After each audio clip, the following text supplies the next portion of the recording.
All of us at some point in time have lost something. Maybe when you were a kid, you lost your favorite toy. Or maybe you've been working on a school project and you forgot to save it and you went back to go do it and all your work was lost. Or maybe you'd prepped yourself to have a serious conversation and you had gone over the words in your mind, and when you went to go have that conversation, you forgot what you were going to say. There's a lot of reasons why we lose things. Sometimes we lose things because we're being careless. Other times it's because we're distracted. Sometimes we lose things because the situation we're in is new, it's complicated, and it's complex. And so we end up getting overwhelmed and we lose track of the things that we have in front of us. And we all know how frustrating it can be to lose something that you love or something that you need or something that you want to have. And sometimes the things we lose, it's not just our homework or our phone or a toy, but it's actually ourselves. I remember one time when I was a little kid, went to the store with my mom. We went to Kmart. That was the department store back when I was a kid in my little town. And I used to love to go inside of the clothing racks. They had the round clothing racks, and you could go into the middle, and it was like you were in your own little world. So my mom would be shopping, and I would just be make-believe playing inside the clothing racks at Kmart. Well, this one time I went in, and I guess my mom didn't realize I'd gone in. So when she turned around to find me, she couldn't find me anywhere. And when I came out to look for her, because I hadn't seen or heard from her in a while, she wasn't there. She was scrambling all over the store trying to find me. And here I was, a little child, lost in the store. And I didn't know who to turn to or where to go. And I was just crying out for help, hoping an adult would help me find my mom. But I didn't know who to trust. And it was pretty overwhelming in that moment. And I can look at it now and laugh and realize how silly it was that I felt so overwhelmed.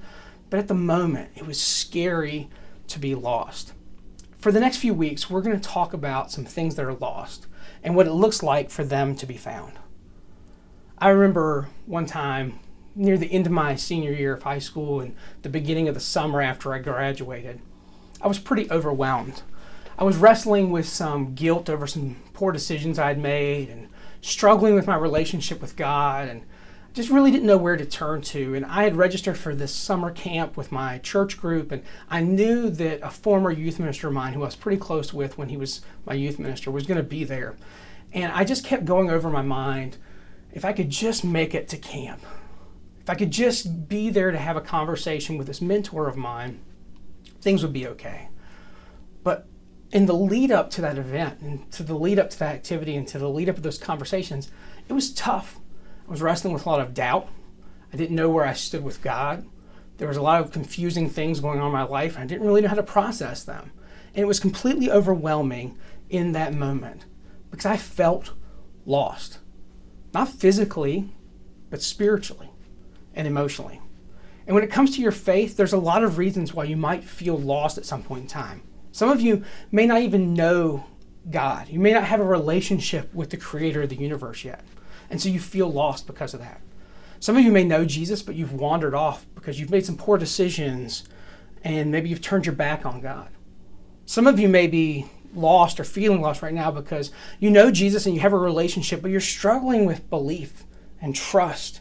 And when you face difficult situations, you're not turning to God in those situations. And in each one of those type of situations, when you feel lost, it can be completely overwhelming.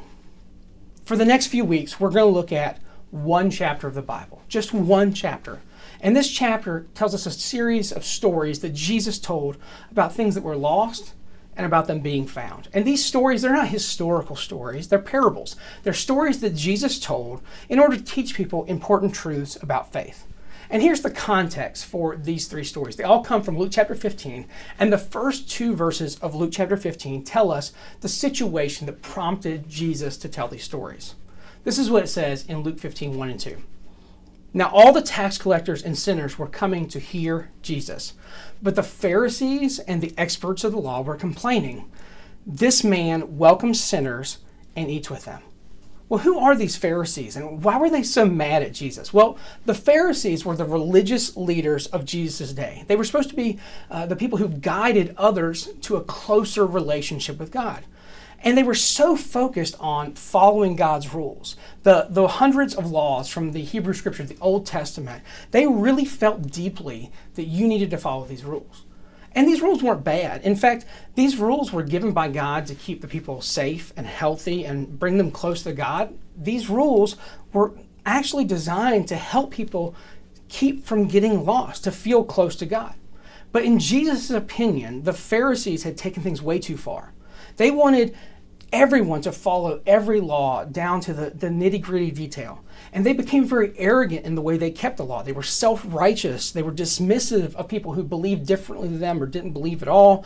And they labeled other people and dehumanized them. They treated them as outcasts. And to the Pharisees, Jesus always seemed to be breaking God's law, because he would do things like on the Sabbath day, he would heal someone, or he would share meals with people that they considered to be unclean or sinful.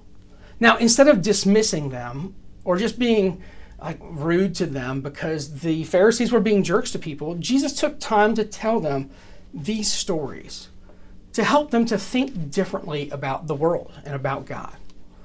And the first story is about a missing sheep.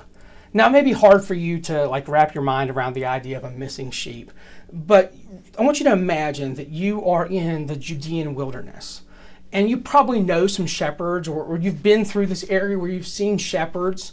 Maybe yourself, you've kept some sheep or raised some livestock of some sort.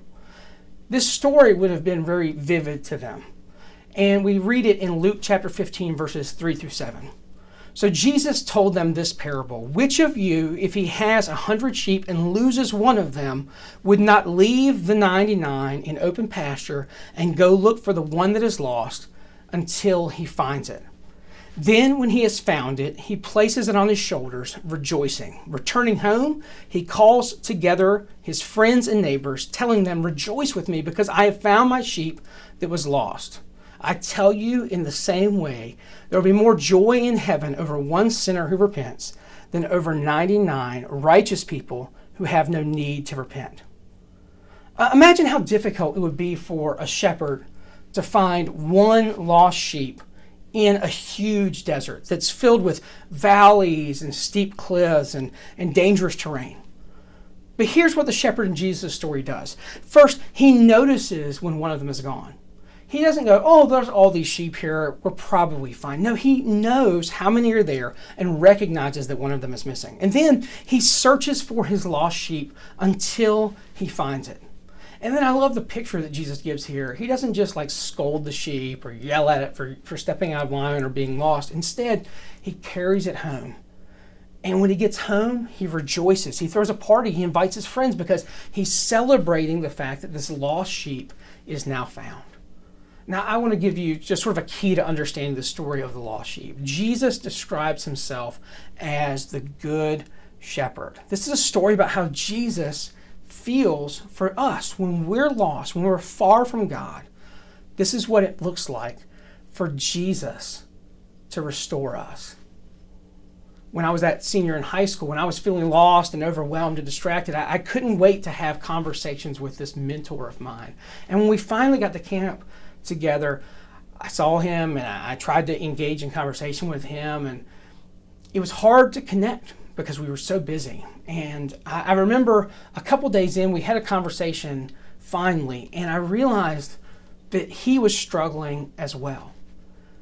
And it was interesting because I was hoping that I would get some advice, some comfort, some encouragement from this mentor of mine through these like really profound words. I don't know what I expected him to say to me, but I was just hoping for him to say something that would make all this make sense. But instead, what I saw was someone who was honest and vulnerable and was willing to kind of share their brokenness with me. And it was reassuring to me in that moment because I knew that I wasn't alone in the struggle. Sometimes we're all like the sheep in Jesus' story. We've wandered away from the safety of God. And God's our good shepherd who cares for us and loves for us.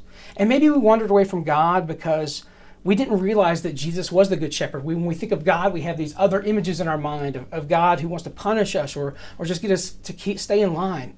but God is a good shepherd who loves us and cares for us. Maybe you got distracted in your faith and you've had all these other things that are kind of pulling at you and pulling you away from God. Maybe it's because you got a little confused. You didn't really understand what it looks like to be in relationship with God, or you're wrestling with some things of faith. And it's okay to have questions and to have doubts. In fact, we encourage you to wrestle through big, deep questions of life. But our questions need to be ones that lead us to God. Sometimes we just walk away from God. We're just done, we're tired, and we're overwhelmed, and we say, this isn't for me. Whatever reason it is that we find ourselves being lost, we need to know that God knows what's going on in our hearts. God understands that sometimes we're going to be a little lost. And when you go missing, what you need to know is that God notices. You're not insignificant to the shepherd. God cares deeply about you, and Jesus will always lovingly carry you home. Just like the sheep in the parable. God notices. Jesus notices you.